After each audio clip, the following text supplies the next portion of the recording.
in the quiet folds of Asheville, North Carolina, where the Blue Ridge Mountains cradle the horizon. Emily Harper lived in a cedarwood cabin that smelled of lavender and solitude. At 46, Emily was a woman who had learned to wear her loneliness like a second skin. Her second marriage to David, a corporate consultant who spent more time in airports than at home, had settled into a rhythm of absence. No children, no pets, just the creak of wooden floors and the hum of her thoughts. She tended to her lavender garden, read mystery novels under the afternoon sun, and waited for David's return from his endless business trips. This week, he was in Chicago, and Emily, as always, was alone. On a crisp October evening, Emily prepared her usual dinner: pan-seared salmon, roasted vegetables, and a glass of Sauvignon Blanc. The kitchen glowed under the amber light of a pendant lamp, and a soft jazz playlist filled the air with melancholy notes. She sat at the table, her fork tracing patterns in the food, her mind drifting to the monotony of her days. 2 years of marriage, and yet it felt like she was playing a role in a script she hadn't written, a devoted wife who thrived in solitude. The doorbell shattered her reverie, a sharp chime that made her heart lurch. It was 8:17. Who would visit at this hour in the middle of nowhere? Emily approached the door cautiously, her bare feet cold against the hardwood. Peering through the peephole, she saw a familiar figure: Noah, David's 25-year-old son from his first marriage. Tall, with tousled chestnut hair and a backpack slung over one shoulder, he stood with a small suitcase, his face lit by the porch light. Emily's pulse quickened, not from fear, but from the unexpected weight of his presence. She hadn't seen Noah in nearly 9 months, not since he'd joined them for a tense Father's Day brunch. Opening the door a crack, she met his hazel eyes, which held a flicker of uncertainty. "Emily," Noah said, his voice low, almost apologetic. "I was driving back from Charlotte, and my car started acting up. Check engine light. Roadside assistance is backed up, and I was wondering if I could crash here tonight."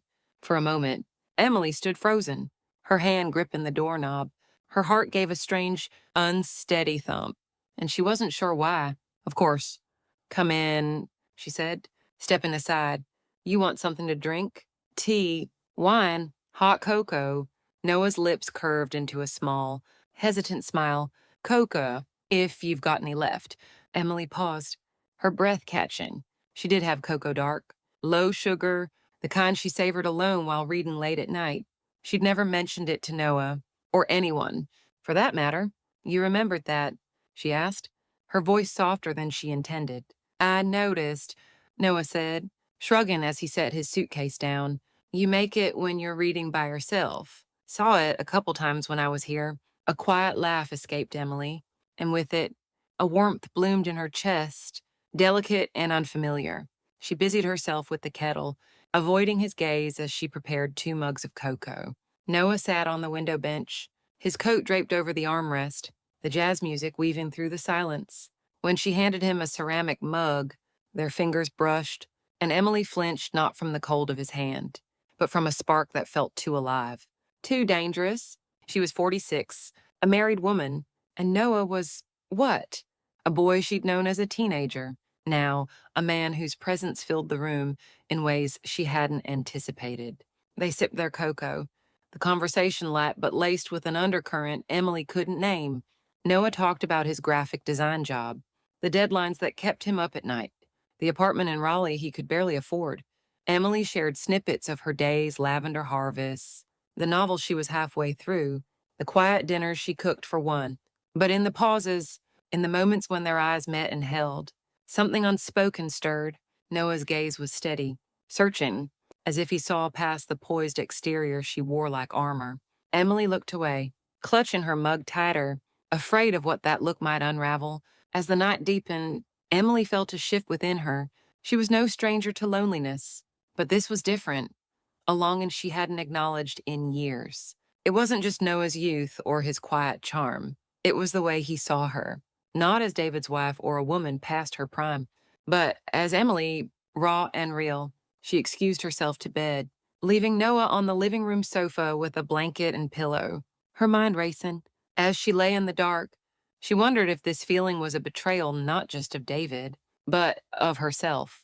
She'd spent years building walls around her heart, convincing herself she didn't need more than what she had. Now, a single evening had cracked that foundation. At 5:43 a.m., Emily woke to the soft glow of dawn slipping through her curtains. The house was silent, save for the faint whistle of the wind outside. She pulled on a robe and padded to the kitchen.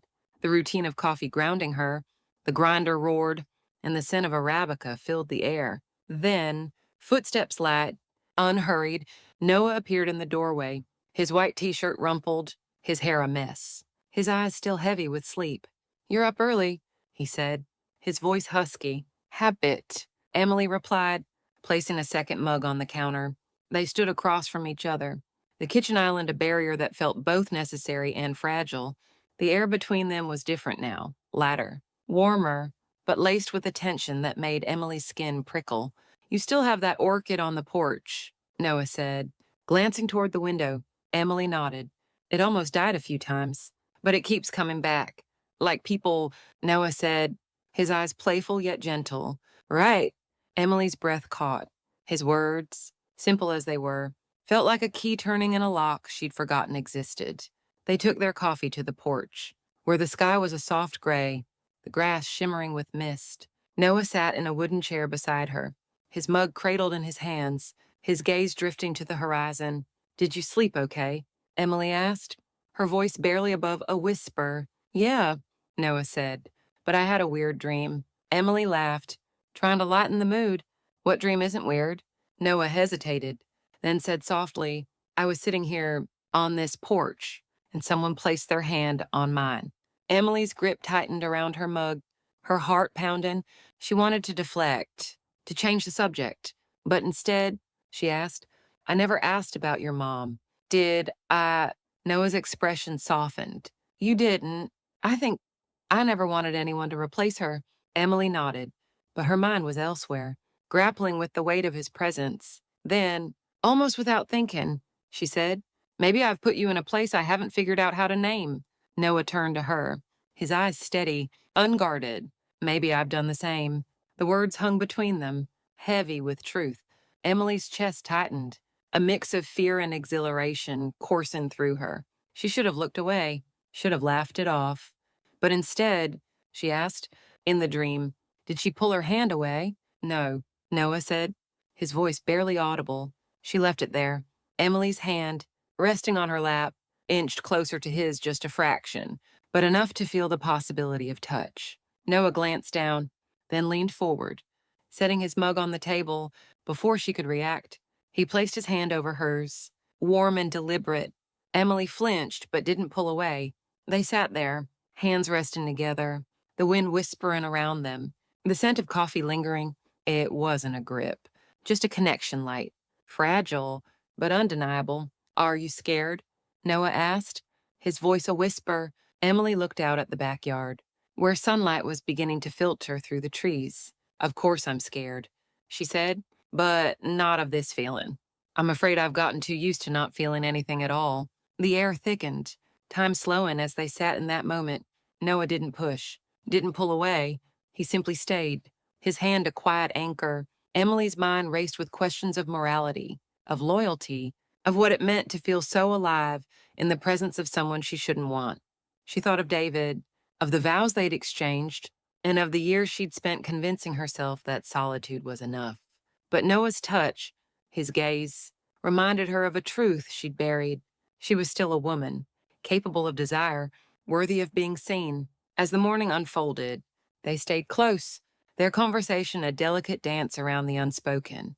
They didn't kiss, didn't embrace, but the emotional line had already been crossed. Emily felt a spark she hadn't known in years, a reminder that attraction wasn't just physical, it was about connection, about being understood.